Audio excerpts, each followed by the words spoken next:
আজকে আমরা ক্লাস 10-এর সিলেবাসে থাকা একটি কাব্যাংশ নিয়ে আলোচনা করব, যার নাম হচ্ছে অভিষেক। এর ওপরে অলরেডি আমার দুটো ক্লাস হয়ে গেছে, তোমরা অনেকেই দেখেছো নিশ্চয়ই। আর যারা দেখে উঠতে পারোনি তারা চিন্তা করো না, ডেসক্রিপশানে এর লিঙ্ক আমরা প্রোভাইড করেছি। আর ভিডিওর ওপরের দিকে যে আই বাটন আছে সেখানে ক্লিক করলেও তোমরা লিঙ্ক পেয়ে যাবে। দেখে নিও ক্লাসগুলো, যাতে কন্টিনিউটি বজায় থাকে। আজকে অভিষেকের যে জায়গাটা থেকে আমরা আরম্ভ করব, বইটা খুলতে থাকো। পেজ নাম্বার আমি বলে দিচ্ছি, পেজ নাম্বার 82 সেখান থেকে আমাদের স্টার্ট হবে। এর আগের দুটো ক্লাসে আমরা প্রথম ক্লাসে যেটা পূর্বসূত্রে একটু আলোচনা করে নিয়েছিলাম, রাম রাবণের যুদ্ধ শুরু হয়ে গেছে এবং সেখানে ইন্দ্রজিৎ তিনি দুবার রামচন্দ্রকে যুদ্ধে পরাস্ত এবং বধ করেছেন।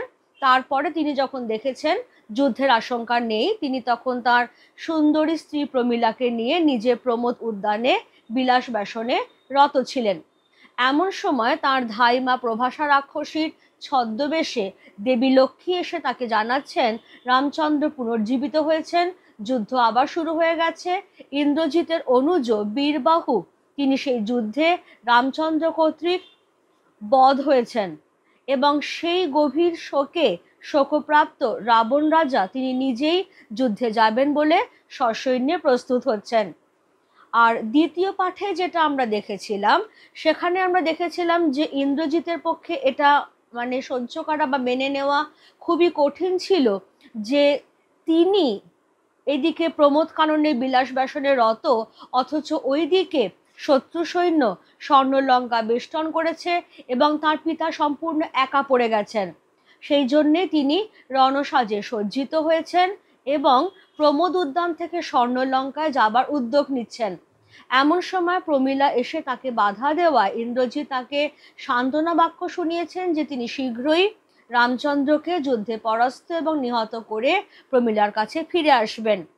স্বর্ণলঙ্কায় এসে যখন উপস্থিত হলেন ইন্দ্রজিৎ, তখন তাকে দেখে করবুর দল, এই যে দেখো এখানে এই টার্মটা ছিল করবুর দল, এরা এই বীরবর অর্থাৎ ইন্দ্রজিৎকে দেখে তারা মহাগর্বে গর্বিত হয়ে উচ্চৈঃস্বরে গর্জন করে উঠছে। ইন্দ্রজিৎ তার পিতার কাছে জানতে চাইছেন যে আমি শুনলাম যে রামচন্দ্র নাকি আবার মারা গিয়েও পুনর্জীবিত হয়েছেন, এই মায়ার আমি তো কিছুই বুঝতে পারছি না। তাও তুমি যদি আমাকে আজ্ঞা দাও, আমি আরও একবার রামচন্দ্রের বিরুদ্ধে যুদ্ধযাত্রা করব।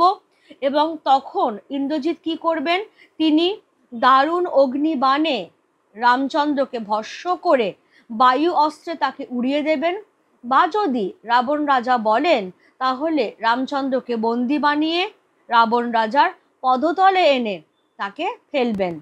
এই অবধি আমরা দ্বিতীয় ক্লাসে আলোচনাটা সেরেছিলাম। এবার আজকের আমাদের ক্লাস আমরা স্টার্ট করছি। আলিঙ্গি কুমারে চুম্বি শির মৃদু স্বরে উত্তর করিলা তবে স্বর্ণলঙ্কাপতি। রাক্ষস কুল শেখর তুমি বৎস, তুমি রাক্ষস কুল ভরসা। এ কাল সমরে নাহি চাহে প্রাণ মম পাঠাইতে তোমা বারংবার। হায় বিধি বাম মম প্রতি। কে কবে শুনেছে পুত্র ভাসে শিলা জলে, কে কবে শুনেছে লোক মরি পুনঃ বাঁচে। এই জায়গাটায় আমরা দেখে নেব যে আলিঙ্গি কুমারে চুম্বি শির, কেন কেন স্বর্ণলঙ্কার রাজা রাবণ ইন্দ্রজিতের মস্তক চুম্বন করছেন? কারণ তার আগেই রয়েছে এই জায়গাটা দেখবে নমি পুত্র পিতার চরণে। এখান থেকে একটা ছোট্ট কোয়েশ্চেন আমরা করে নেব, সেটা হচ্ছে যে পুত্র ও পিতা বলতে কাদের বোঝানো হয়েছে?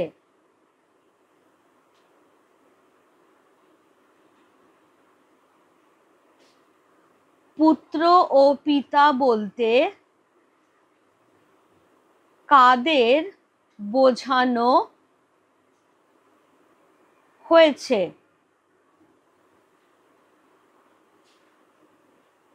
অভিষেক কাব্যাংশে পুত্র বলতে এখানে রাবণ রাজার পুত্র ইন্দ্রজিৎ এবং পিতা বলতে স্বর্ণলঙ্কার রাজা রাবণকে বোঝানো হয়েছে। এই হয়ে গেল তোমার আনসার। এবার যেটা আমরা বলছিলাম সেটা হচ্ছে যে যেহেতু ইন্দ্রজিৎ তার পিতার চরণে প্রণাম নিবেদন করেছেন, সেই জন্যেই প্রিয় পুত্রকে আলিঙ্গন করছেন রাজা এবং তার মস্তক চুম্বন করে তাকে আশীর্বাদ করছেন। এরপরে মৃদুস্বরে তিনি উত্তর দিচ্ছেন। দেখো, স্বর্ণলঙ্কাপতি, স্বর্ণলঙ্কাপতি বলতে এখানে রাবণকে বোঝানো হচ্ছে। তিনি কি উত্তর দিচ্ছেন? তিনি ইন্দ্রজিৎকে বলছেন, তুমি হচ্ছ রাক্ষস কুলশেখর, অর্থাৎ রাক্ষস কুলের শ্রেষ্ঠ, তুমি হচ্ছ রাক্ষস কুলের বল ভরসা। কিন্তু এই যে কাল সমর, মৃত্যুরূপ ভয়ঙ্কর সর্বনাশা যে যুদ্ধে, সেই যুদ্ধে বারবার তোমাকে পাঠাতে আমার মন সায় দেয় না। বলে রাবণ বলছেন যে হায় বিধি বাম মম প্রতি। বিধি অর্থাৎ বিধাতা, বাম মানে বিরূপ। বিধাতা আজকে আমার প্রতি বিরূপ হয়েছেন। তা নয় তো তুমিই বলো না, কে কবে শুনেছে যে শিলা বা পাথর নাকি আবার জলে ভাসে? আমরা সবাই জানি যে রামচন্দ্র সমুদ্রের জলে পাথর দিয়েই সেতু বন্ধন করেছিলেন। সেইটারই ইঙ্গিত দিচ্ছেন রাবণ যে কে কবে শুনেছে পুত্র ভাসে শিলা জলে? কে কবে শুনেছে লোক মরি পুনঃ বাঁচে? তাহলে কেউ কোনোদিন শোনেনি যে পাথর নাকি আবার জলে ভাসে। কেউ কোনোদিন এটাও শোনেনি যে মৃত মানুষ আবার পুনর্জীবিত হয়ে ওঠেন। কিন্তু এখানে সেটাই হয়েছে, যে রামচন্দ্র তিনি শিলা জলে ভাসিয়েই সেতু বন্ধন করে স্বর্ণলঙ্কায় সসৈন্য উপস্থিত হয়েছেন। এবং শুধু তাই নয়, যুদ্ধে দুবার তিনি পরাস্ত এবং নিহত হয়ে আবার বেঁচে উঠেছেন। সেই জন্যেই রাবণ ভাবছেন যে বিধাতা আজকে তার প্রতি বিরূপ বলেই এই সমস্ত কিছু ঘটছে।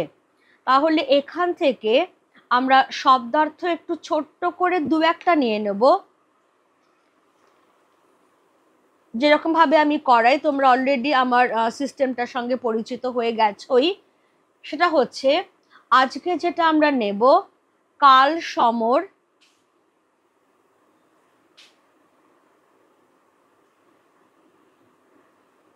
কাল সমর, মৃত্যুরূপ ভয়ঙ্কর যুদ্ধ। তুমি বলতেই পারো সর্বনাশা যুদ্ধ।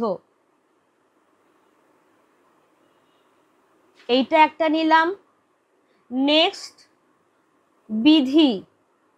বিধি কথার অর্থ কি? বিধি মানে হচ্ছে বিধাতা। আর বাম, বাম কথার অর্থ হলো বিরূপ। অর্থাৎ বিধাতা আজকে রাবণের প্রতি বিরূপ হয়েছেন, তাকে তিনি অনুগ্রহের দৃষ্টিতে দেখছেন না, সেই জন্য এরকম বিপর্যয় হয়েছে। এবার কোয়েশ্চেন যেটা এখান থেকে আমরা নেব, ভীষণ ভীষণ কমন কোয়েশ্চেন, পরীক্ষায় আসবে না এমনটা তো নয়। সেটা হচ্ছে হায় বিধি বাম মম প্রতি। কোয়েশ্চেনটা হলো বক্তাকে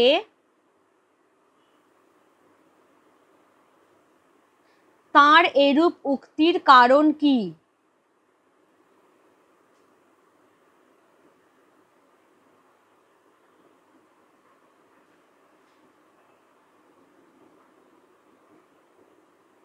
তার এরূপ উক্তির কারণ কি? অভিষেক কাব্যাংশে উদ্ধৃত উক্তিটির বক্তা হচ্ছেন স্বর্ণলঙ্কার রাজা রাবণ। ফার্স্ট পার্ট হয়ে গেল। তার এরূপ উক্তির কারণ কি?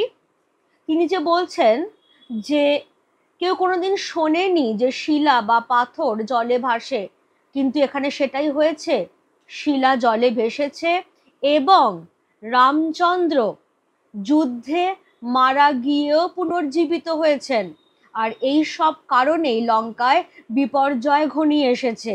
সেই জন্যেই রাবণ রাজার এটাই মনে হয়েছে যে বিধাতা আজকে তার প্রতি বিরূপ বলেই এমনটা হচ্ছে। এই হয়ে গেল তোমার পুরো আনসার।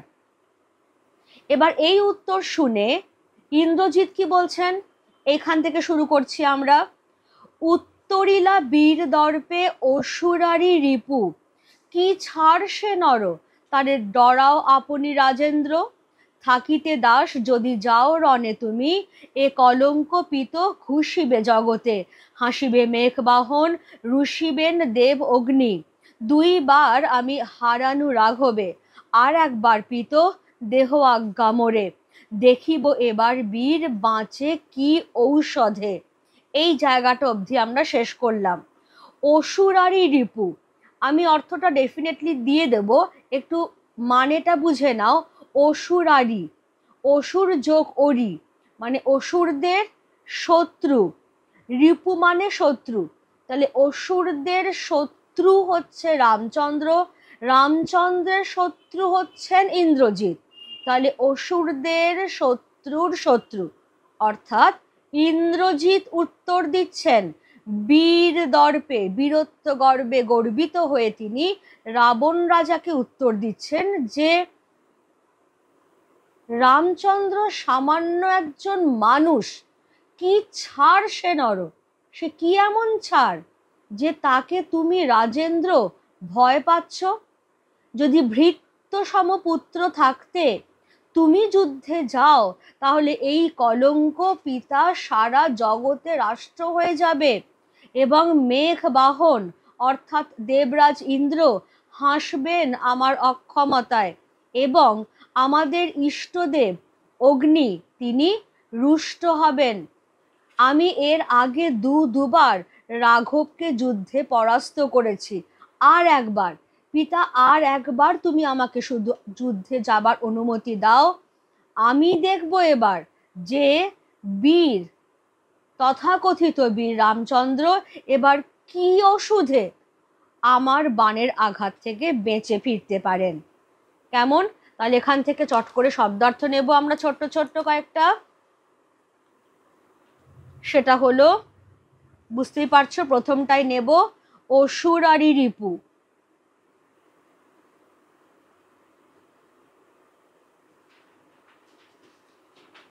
অসুরদের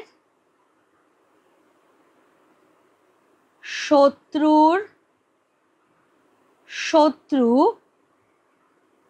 অর্থাৎ ইন্দ্রজিৎ।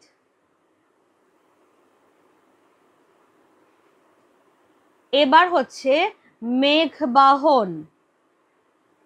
মেঘবাহন বলতে বোঝানো হচ্ছে দেবরাজ ইন্দ্রকে।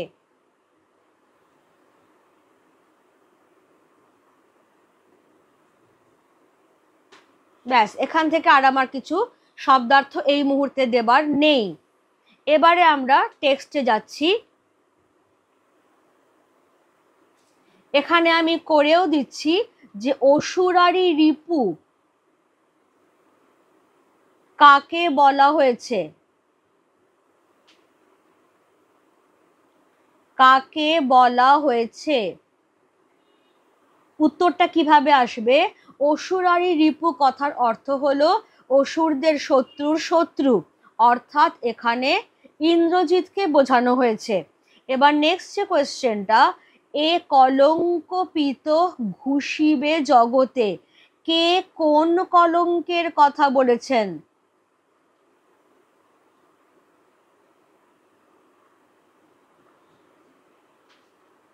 কে কোন কলঙ্কের কথা বলেছেন? ইন্দ্রজিৎ বলেছেন যে ভৃত্য সমপুত্র ইন্দ্রজিৎ জীবিত থাকতে যদি লঙ্কেশ্বর রাবণ রামচন্দ্রের বিরুদ্ধে যুদ্ধযাত্রা করেন, তাহলে সেই কলঙ্কের কথাই সারা জগৎময় রাষ্ট্র হয়ে যাবে। তাহলে এটাই সেই কলঙ্কের কথা, যে কলঙ্কের কথা ইন্দ্রজিৎ বলছেন যে এটাই কলঙ্ক হয়ে সারা জগৎময় রাষ্ট্র হয়ে যাবে। তাতে ইন্দ্রজিতের অক্ষমতায় হাসবেন কে? মেঘ বাহন। মেঘ যার বাহন, অর্থাৎ এখানে বোঝানো হচ্ছে দেবরাজ ইন্দ্রকে। তোমার কাছে যদি ছোট্ট এমসিকিউ আসে যে মেঘ বাহন বলতে কাকে বোঝানো হচ্ছে, উত্তর আসবে দেবরাজ ইন্দ্র। আর যদি বলা হয় যে ইন্দ্রজিতের ইষ্টদেবকে, ইন্দ্রজিতের ইষ্টদেব হচ্ছেন অগ্নিদেব। আমার কোয়েশ্চেনটা ছিল ইন্দ্রজিতের ইষ্টদেবকে, আনসার হচ্ছে অগ্নিদেব। এবার ইন্দ্রজিৎ তাহলে তার পিতার কাছে আরেকবারের জন্য যুদ্ধের অনুমতি চাইছেন, এবং সেক্ষেত্রে রাক্ষসপতি রাবণ কি বলছেন, কহিলা রাক্ষসপতি কুম্ভকর্ণ বলি ভাই মম, তাই আমি জাগানু অকালে ভয়ে, হায় দেহ তার দেখো সিন্ধু তীরে ভূপতিত, গিরিশৃঙ্গ কিংবা তরু যথা বজ্রাঘাতে। এই অবধি আমরা একটা পার্ট একটু বুঝে নেব। কুম্ভকর্ণ হচ্ছেন রাবণের মেজ ভাই, অর্থাৎ রাবণ, কুম্ভকর্ণ, বিভীষণ। কুম্ভকর্ণ গোকর্ণ আশ্রমে তপস্যা করে এই বর লাভ করেছিলেন যে তিনি 6 মাস ঘুমোবেন এবং তারপর একদিনের জন্য জাগবেন। এবার ইন্দ্রজিৎ যখন তার পিতার কাছে তৃতীয়বারের জন্য যুদ্ধে যাবার অনুমতি চাইছেন, রাবণ রাজা আগেই বলেছেন যে মৃত্যুরূপ ভয়ঙ্কর সর্বনাশায়ী যুদ্ধে প্রিয় পুত্র ইন্দ্রজিৎকে বারবার পাঠাতে তার মন সায় দেয় না। এসব শুনবার পরেও যখন ইন্দ্রজিৎ যুদ্ধে যাবার অনুমতি চাইছেন, তখন রাবণ রাজা বলছেন যে কুম্ভকর্ণ সে রাবণ রাজার ভাই, বলি সেও বিরাট বলশালী, কিন্তু রাবণ রাজা রামচন্দ্রের ভয়ে তাকে অকালে জাগিয়েছিলেন। তার তখন জাগবার কথা নয়, শুধু রামচন্দ্রের বিরুদ্ধে কুম্ভকর্ণ যুদ্ধযাত্রা করবেন বলেই তাকে জাগানো হয়েছিল। পরিণাম কি হয়েছে? পরিণাম হয়েছে এটাই যে রামচন্দ্রের সঙ্গে যুদ্ধে সেই কুম্ভকর্ণ নিহত হয়েছেন এবং সমুদ্রের তীরে, কারণ আমরা জানি যে লঙ্কা বলতে এখনকার যে শ্রীলঙ্কা সেইটাকে বোঝানো হচ্ছে এবং সেটা সমুদ্র বেষ্টিত। সুতরাং যুদ্ধের পরিণাম যেটা হয়েছে যে সমুদ্রের তীরে কুম্ভকর্ণের মৃতদেহ ভূপতিত পড়ে রয়েছে। দেখে মনে হচ্ছে যেন বিরাট গিরিশৃঙ্গ ভূপতিত হয়েছে, কিংবা বাজ পড়ে কোনো বড় গাছ যেন শুয়ে রয়েছে সেখানে। কেমন? তাহলে এইখান থেকে আমরা যে কোয়েশ্চেনটা নেব সেটা হলো, তাই আমি জাগানু অকালে, কে কাকে অকালে জাগিয়েছিলেন, তার পরিণতি বা কি হয়েছিল। আমরা একটা একটা করে কোয়েশ্চেন নেব। নাম্বার 1, সেটা হচ্ছে কে কাকে অকালে জাগিয়েছিলেন।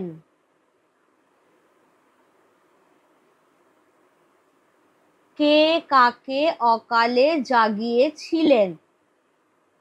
এর উত্তরটা হচ্ছে রাম রাবণের যুদ্ধের সময় স্বর্ণলঙ্কার রাজা রাবণ তার ভাই কুম্ভকর্ণকে অকালে জাগিয়েছিলেন। হয়ে গেল এটার আনসার। এবার এখানটাতেই আমি একটা স্টার চিহ্ন বসাচ্ছি, স্টার সার্কেল করে দিচ্ছি এবং সেটাকে একদম ওপরে পুট করছি কোয়েশ্চেন নাম্বার 2 দিয়ে। সেটা কি, যে কুম্ভকর্ণকে অকালে জাগাবার ফল কি হয়েছিল?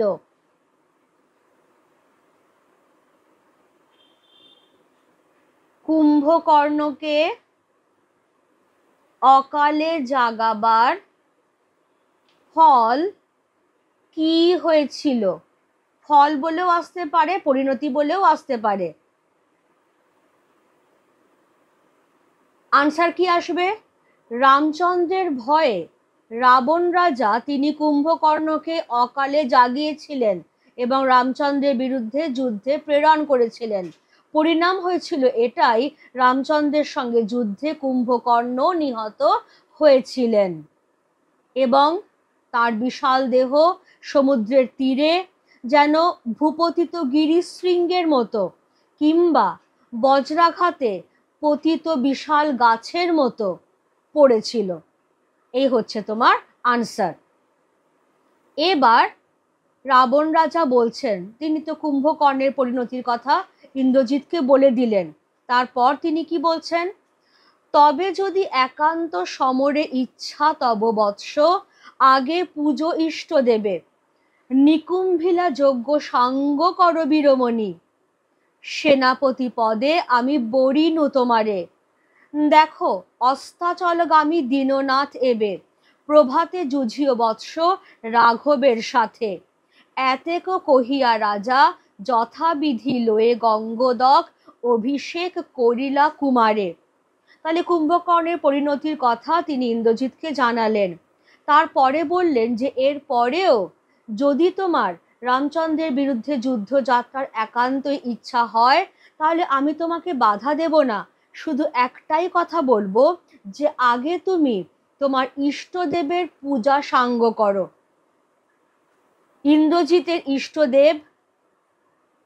ইন্দ্রজিতের ইষ্টদেব হচ্ছেন দেব অগ্নি।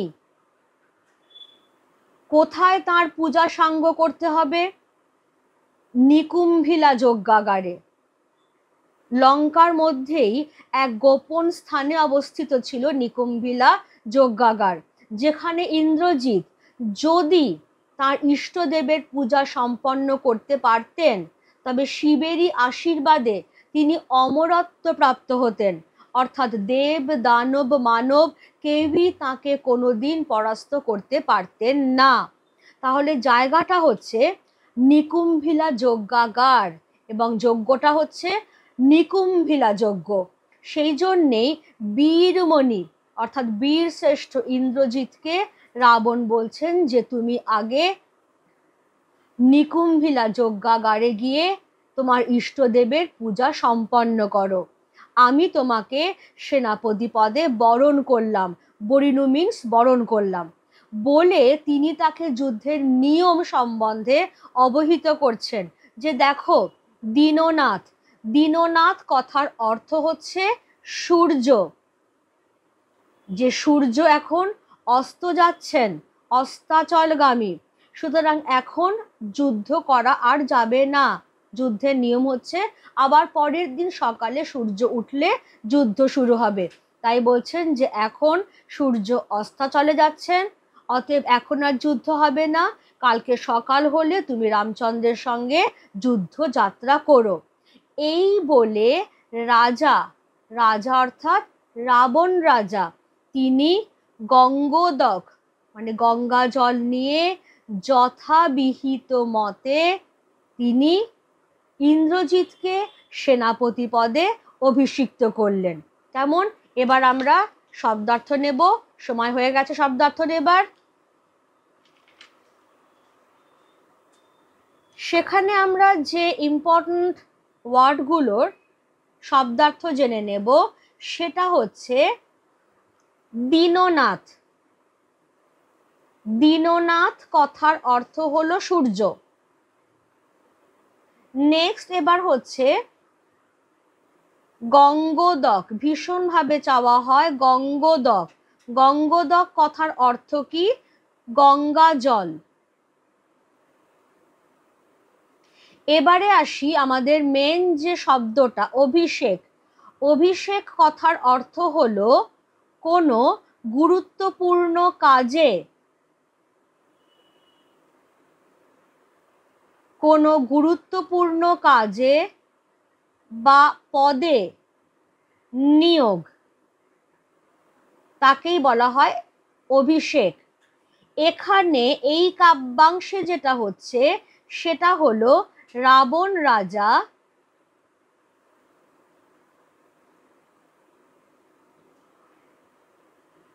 ইন্দ্রজিৎকে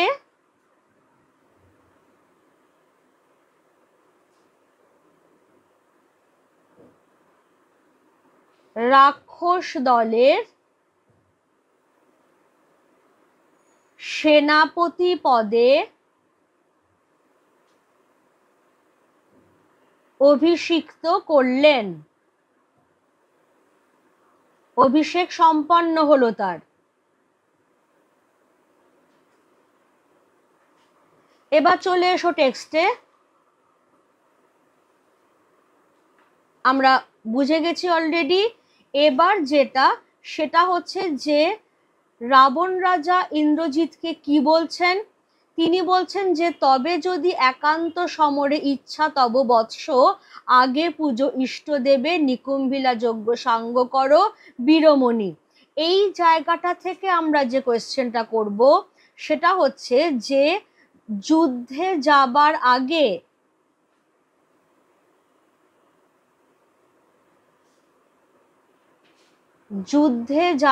আগে রাবণ ইন্দ্রজিৎকে কি করতে বলেছিলেন?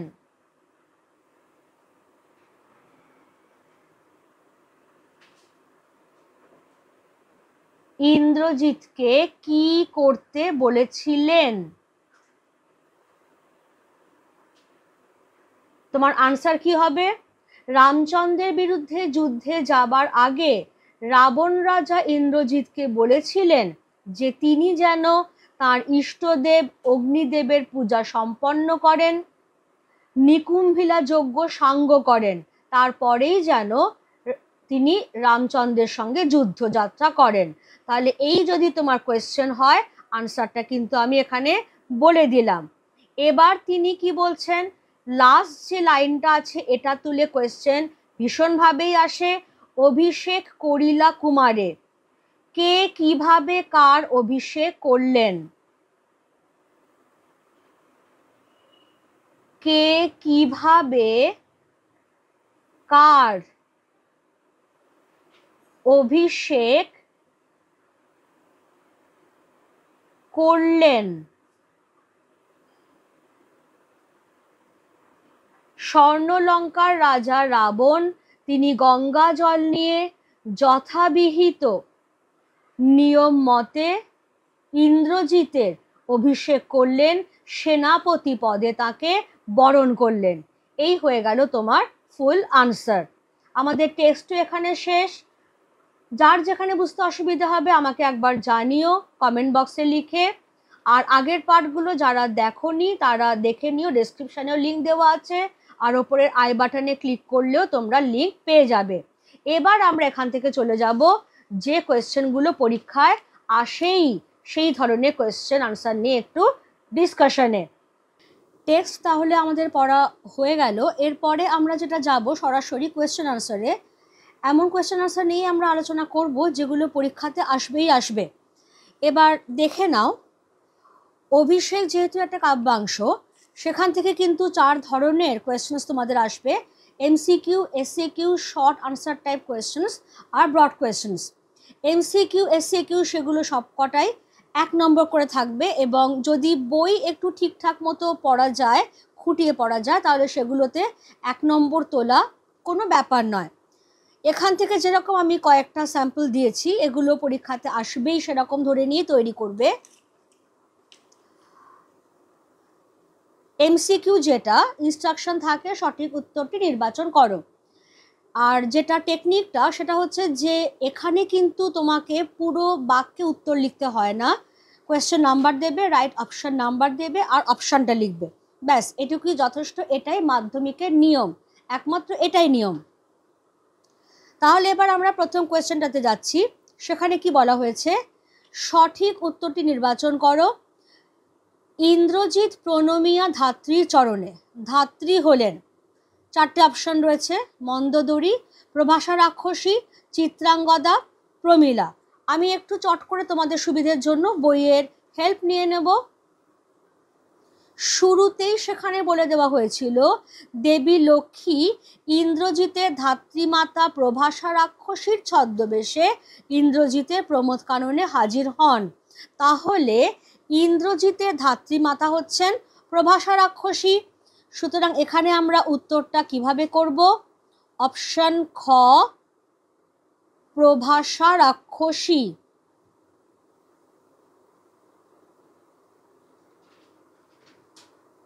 ব্যাস, এই কিন্তু আমাদের আনসার কমপ্লিট হয়ে গেল। এবারে যেটা জিজ্ঞাসিলা মহাবাহু বিস্ময় মানিয়া, এখানে মহাবাহু হলেন। খেয়াল রাখবে যে অভিষেক কাব্যাংশে যতগুলো এরকম বলশালী, মহাবাহু, রক্ষচূড়ামণি, রাক্ষস কুলশেখর সবই ইন্দ্রজিৎ প্রসঙ্গেই এসেছে। ফলে উইদাউট এনি হেজিটেশন এখানে আমরা আনসার করে নেব অপশন ক, ইন্দ্রজিৎ।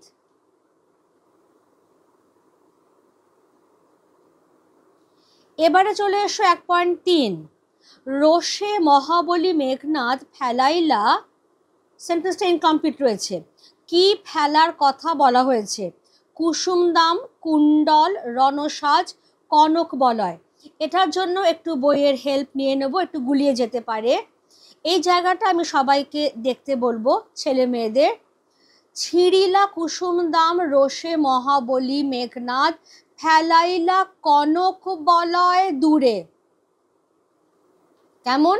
তাহলে কি দূরে ফেলা হয়েছিল? কনক বলয় দূরে ফেলা হয়েছিল। সুতরাং এখান থেকে আমরা যেটা আনসারটা পাচ্ছি যে অপশন ঘ সঠিক উত্তর, তাহলে অপশন ঘ, কনক বলয়।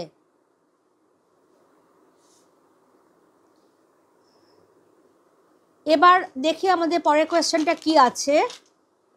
পরের কোয়েশ্চেন যেটা রয়েছে, অভিষেক কাব্যাংশটি মেঘনাদবধ কাব্যের কোন স্বর্গ থেকে নেওয়া হয়েছে? প্রথম দিন প্রথম ক্লাসেই বলা হয়েছিল, আমি বইটার রেফারেন্স নিয়ে নিচ্ছি, সেখানে দেওয়াই হয়েছিল যে মূল গ্রন্থ মেঘনাদবধ কাব্যের প্রথম স্বর্গ। ফলে আর কোনো ডাউট থাকার কথাই নয়, এখানে উত্তর যেটা চলে আসবে সেটা হচ্ছে অপশন গ, প্রথম স্বর্গ। এইরকমভাবে এমসিকিউগুলো প্র্যাকটিস করতে থাকো। আমি কিছু দিয়ে দিলাম, বই ভালো করে পড়ে। আরও যদি তোমাদের কোনো ডাউট থাকে তাহলে ডেফিনেটলি আমাকে সেটা কমেন্ট বক্সে জানাও, কারণ এরপরেই আমরা চলে যাব কোয়েশ্চেন নাম্বার 2-তে, যেখানে এসএকিউ নিয়ে আমাদের আলোচনা চলবে। কোয়েশ্চেন নাম্বার 2টা থেকে দেখবে, আমরা যেটা জানি যে অভিষেক কাব্যাংশ থেকে আমাদের 4 ধরনের কোয়েশ্চেন আসবে, MCQ, SAQ, short answer type questions আর ব্রড কোয়েশ্চেন্স। এমসিকিউ এসএকিউ প্রত্যেকটা 1 নম্বর করে থাকবে। তো এই যে কোয়েশ্চেন নাম্বার 2টা দেওয়া রয়েছে, কম বেশি 20 শব্দে উত্তর দাও। এসএকিউ বুঝতেই পারছো। হায় বিধি বাম মম প্রতি, বক্তার এমন মন্তব্যের কারণ কি? আমরা জায়গাটা যদি একবার চট করে দেখে নিই তোমরা বুঝতে পারবে যে কোন জায়গাটা এটা। এই যে এই জায়গাটা, হায় বিধি বাম মম প্রতি, এখানে আমি কোয়েশ্চেনটা দিয়েও ছিলাম যে বক্তাকে তার এরূপ উক্তির কারণ কি, কারণ এটা অনেক সময় 3 মার্কসের কোয়েশ্চেনও আসে। এই জায়গাটা তুলেই আমি 1 মার্কের যে কোয়েশ্চেনটা নিয়েছি সেটা হচ্ছে যে বক্তার এমন মন্তব্যের কারণ কি। উত্তরটা যেটা আমি সাজিয়েছি দেখো, একটু জেনে রাখা ভালো যে এসএকিউতে যেহেতু আমাদের শব্দ সংখ্যা সীমিত, কম বেশি 20, মানে 10% শিথিলযোগ্য, ম্যাক্সিমাম 22 থেকে 23টা শব্দ আমি খরচা করতে পারবো। সেই জন্যেই সাজানো হয়েছে এইভাবে যে বক্তা রাবণের, তাহলে বক্তাকে সেটা কিন্তু আমি এখানে বলে দিচ্ছি, রাবণের মনে হয়েছে বিধাতা তার প্রতি বিরূপ বলেই শিলা জলে ভেসেছে, যুদ্ধে মৃত রামচন্দ্র পুনর্জীবন লাভ করেছেন, তারই ফলে লঙ্কায় বিপর্যয় ঘটেছে। একদম শর্টে সারবে, এই শিলার প্রসঙ্গটা আসবে, রামচন্দ্রের প্রসঙ্গটা আসবে, আর লঙ্কার বিপর্যয়ের প্রসঙ্গটা আসবে। এবারে 2.2 যে কোয়েশ্চেনটা আছে সেখানে কি বলা হচ্ছে, তাই আমি জাগানু অকালে, এর ফল কি হয়েছিল? রাম রাবণের বিধ্বংসী যুদ্ধে আতঙ্কিত হয়ে রাবণ তার অনুজ কুম্ভকর্ণের অকালে নিদ্রাভঙ্গ করে তাকে যুদ্ধে পাঠান, কিন্তু দুর্ভাগ্যবশত কুম্ভকর্ণ সেই যুদ্ধে রামচন্দ্রের দ্বারা নিহত হন। কেমন? এটা 1 নম্বরের জন্য হয়ে গেল আমাদের আনসার। এবার কথা প্রসঙ্গে বলে রাখি যে এর ফল কি হয়েছিল, বা যেটা ধরো এখানে আমি দিয়েও ছিলাম কোয়েশ্চেনটা, আমি আরেকবার ধরিয়ে দিচ্ছি যে তাই আমি জাগানু অকালে, 1 নম্বর দিয়েছিলাম কে কাকে অকালে জাগিয়েছিলেন, আর 2 নম্বর কোয়েশ্চেনটা দেওয়া হয়েছিল কুম্ভকর্ণকে অকালে জাগাবার ফল বা পরিণতি কি হয়েছিল। যদি দেখা যায় যে এখানে 2 মার্কস রয়েছে, তাহলে তো কুম্ভকর্ণ রামচন্দ্রের দ্বারা তিনি মারা যাচ্ছেন সেটা তো বলছই, সেই সঙ্গেই তার দেহটা কিভাবে পড়ে আছে সমুদ্র তীরে, যেন এক গিরিশৃঙ্গ ভূপতিত হয়ে রয়েছে, কিংবা বজ্রাঘাতে বিশাল তরু যেন ভূপতিত হয়ে রয়েছে সমুদ্র তীরে, এই অংশটাও অ্যাড করে দিতে হবে। আচ্ছা, এবার তাহলে আমরা চলে যাচ্ছি 2.3, তব স্বরে মরিয়া বাঁচিল। কে কার স্বরে মরেও বাঁচল? স্বর মানে বাণ বা তীর। অভিষেক কাব্যাংশে দেখা যায় রাম রাবণের যুদ্ধে রামচন্দ্র ইন্দ্রজিতের স্বরাঘাতে মারা গিয়েও আবার বেঁচে উঠেছিলেন। একদম টু দ্য পয়েন্টে, এবং এখানে যেহেতু একটু আমার উৎসটা দরকার, সেজন্য শুধু কাব্যাংশটার নামটুকুই আমি আনলাম, কবির নাম আমার দরকার নেই, সেজন্য আমি আর কবির নাম এখানে আনিনি।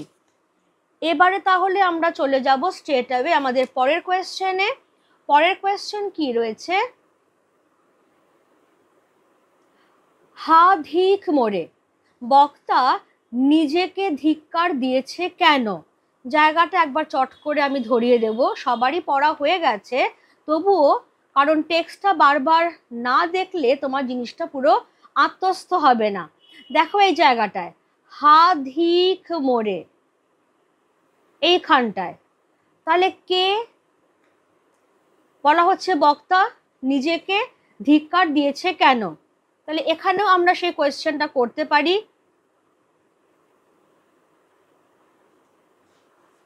কে কাকে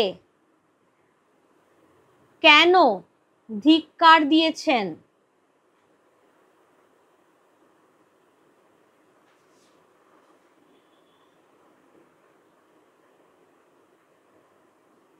তাহলে কোয়েশ্চেনটা কি নিলাম? কে কাকে কেন ধিক্কার দিয়েছেন? ইন্দ্রজিৎ স্বয়ং নিজেকে ধিক্কার দিয়েছেন, কারণ শত্রু সৈন্য যখন স্বর্ণলঙ্কা ঘিরে ফেলেছে, তখন তিনি প্রমোদ উদ্যানে নারীদের মাঝে বিলাসে রত ছিলেন, সেই জন্যেই তার এই আত্মধিক্কার হয়ে গেল। এইখানে কোয়েশ্চেনটা কি রয়েছে? বক্তা নিজেকে ধিক্কার দিয়েছে কেন? একই জিনিস, শত্রু সৈন্য যখন স্বর্ণলঙ্কা ঘিরে ফেলেছে, ভয়ঙ্কর যুদ্ধ চলছে, তখন ইন্দ্রজিৎ তার প্রমোদ উদ্যানে নারীদের নিয়ে বিলাসে রত, এই কারণে বক্তা ইন্দ্রজিৎ আত্মধিক্কার দিয়েছেন। তাহলে সবসময় কিন্তু বক্তাকে তোমাকে উল্লেখ করে দিতে হচ্ছে। 2.5-এ যাচ্ছি। তরায় আমি আসিব ফিরিয়া, তরায় মানে তাড়াতাড়ি, কখন ফিরে আসার কথা বলা হয়েছে? প্রমোদ উদ্যান থেকে লঙ্কায় যুদ্ধযাত্রার প্রাক্কালে ইন্দ্রজিৎ তার পত্নী প্রমীলার কাছে বিদায় গ্রহণের সময় বলেছিলেন রামচন্দ্রকে বধ করে তিনি শীঘ্রই, তরায় বললাম শীঘ্রই, তাড়াতাড়ি প্রমীলার কাছে ফিরে আসবেন। এইভাবে একদম টু দ্য পয়েন্টে আনসার দেবে, যেটুকু দরকার তার বাড়তি কোনো কথা নয়। এবার 3 নম্বরের কোয়েশ্চেন শুরু হচ্ছে, যেগুলো ইনস্ট্রাকশনই থাকে, প্রসঙ্গ নির্দেশ সহ অনধিক 60 শব্দে উত্তর দাও। তার মানে এখানে তোমাকে উৎস উল্লেখ করতেই হচ্ছে, ইট ইস ম্যান্ডেটরি।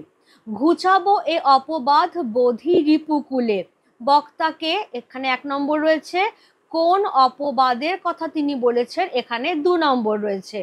তাহলে মাইকেল মধুসূদন দত্তের লেখা অভিষেক কাব্যাংশে এখানে বক্তা হলেন ইন্দ্রজিৎ।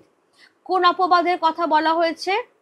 যখন ওই যে তিনি প্রমোদ উদ্যানে রত, রাক্ষসী প্রভাষা এসে তাকে লঙ্কার দুঃসংবাদ দিচ্ছেন, তখন যে বক্তা ইন্দ্রজিৎ আত্মধিক্কার দিচ্ছেন যে শত্রু সৈন্য লঙ্কা ঘিরে ফেলেছে, যুদ্ধ শুরু হয়ে গেছে, আর তিনি প্রমোদ উদ্যানে নারীদের মাঝখানে বিলাস বাসনে রত, অতএব শত্রু সৈন্যকে বধ করে তিনি এই দুর্নাম, এই অপবাদ দূর করবেন। কোন অপবাদ মানে?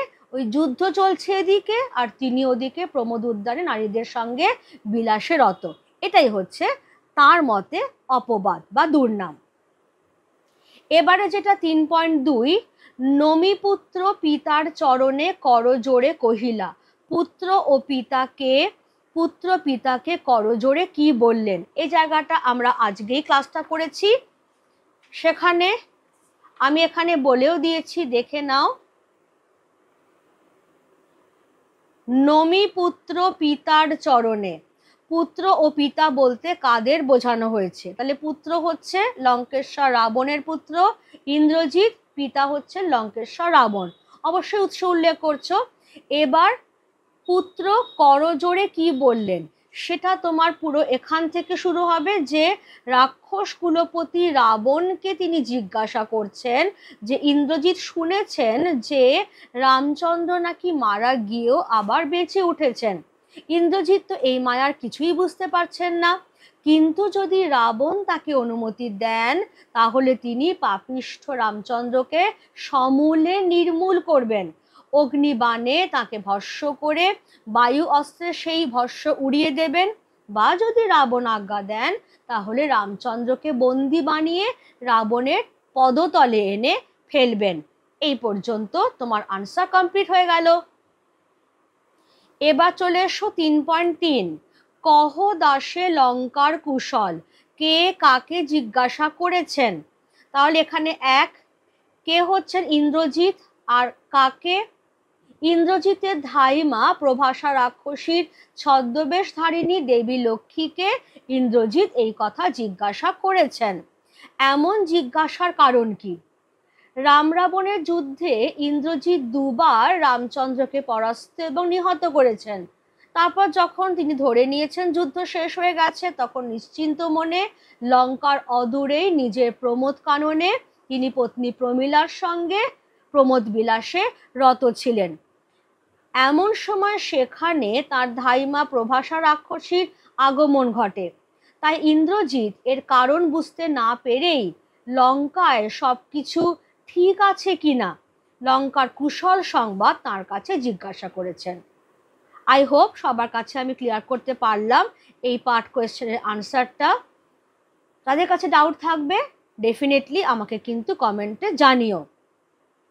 এবার 4 নম্বর অনওয়ার্ডস যে কোয়েশ্চেনগুলো, সেগুলো সবকটাই কম বেশি 150 শব্দে। কেমন? প্রথমটা কি? ইন্দ্রজিতের চরিত্র বৈশিষ্ট্য।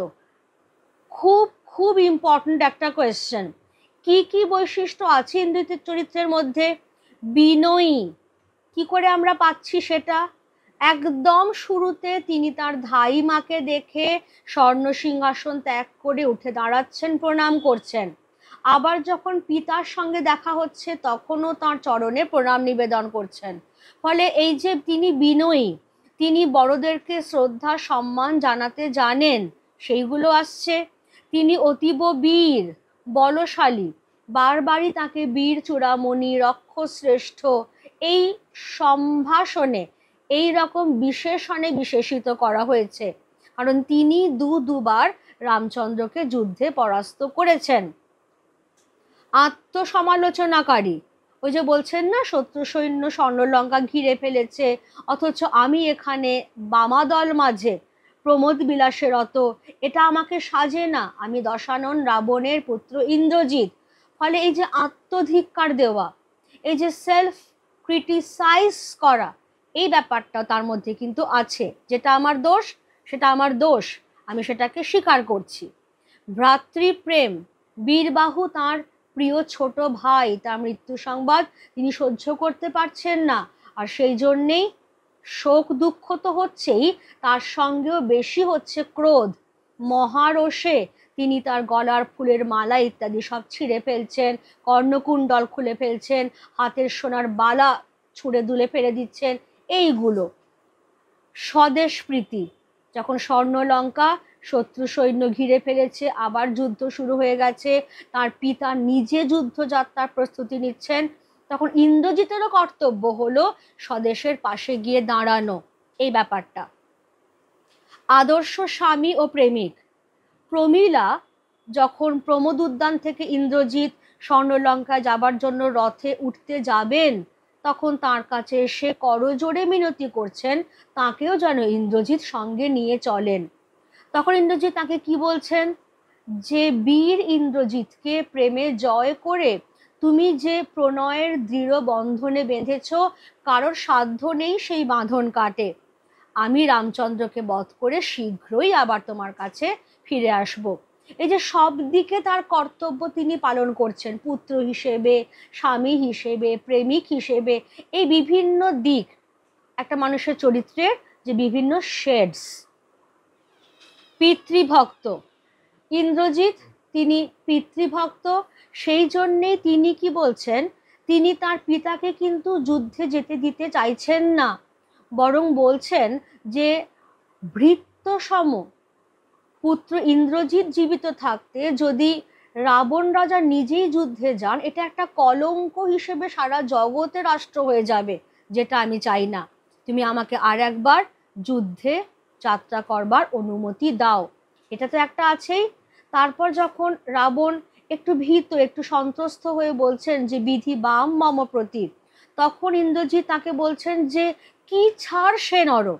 খেয়াল আছে এই জায়গাটা, এই যে কি ছাড় সে নর, অর্থাৎ রামচন্দ্রকে একেবারে তুচ্ছ তাচ্ছিল্য করছেন, যে তোমার মতো রাজেন্দ্রর কাছে রামচন্দ্র কে।